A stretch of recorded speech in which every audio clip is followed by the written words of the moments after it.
Welcome to your weekly airplane news update. This is the week of September 12th. We've got 5 stories for you this week. The first is GAMI AVGas has been approved for the Piston fleet. There was a parachute deployment for a Cirrus Vision jet. An Unruly passenger got jail time. An unfortunate story about an airport worker who stole a King Air. And a new, well, not so new Avionics display, but it's now approved for 190 more aircraft. Let's get to it.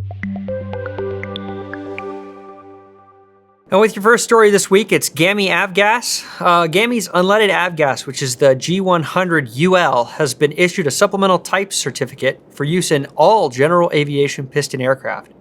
Production will initially be in small batches and will cost slightly more.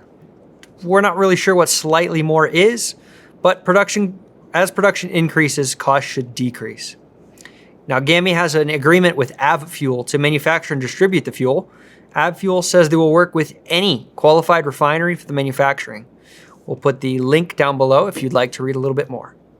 And your second story this week, a Cirrus SF-50 Vision jet sustained substantial damage after crashing on approach.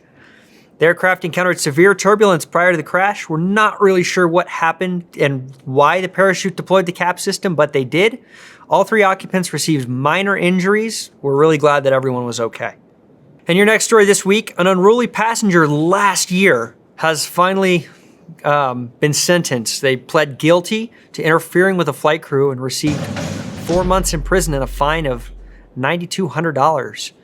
The flight was originally scheduled to be from Dallas-Fort Worth to LA, but ended up landing in Phoenix, where the woman and looks like one of her friends was removed for being kind of crazy. So in the words of Greg, don't be that guy or girl. And the fourth story this week, an airport worker stole a Beechcraft King Air C90 and threatened to crash it into a nearby Walmart. Now, we're not really sure why, but they did. They circled Walmart for a little bit. You can see the track. Eventually, the plane crash landed in a field, and the man was apprehended by police.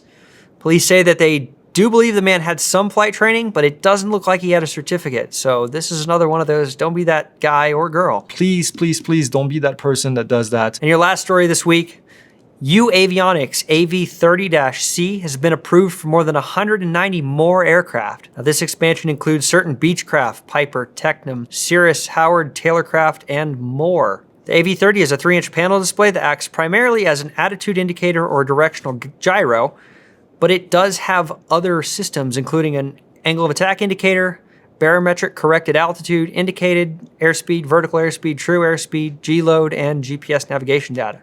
If you'd like to learn more, we'll leave the link down below. All right, and that's all your stories for this week. Greg's gonna be back next week. He's in Colorado right now, so we'll see you next week.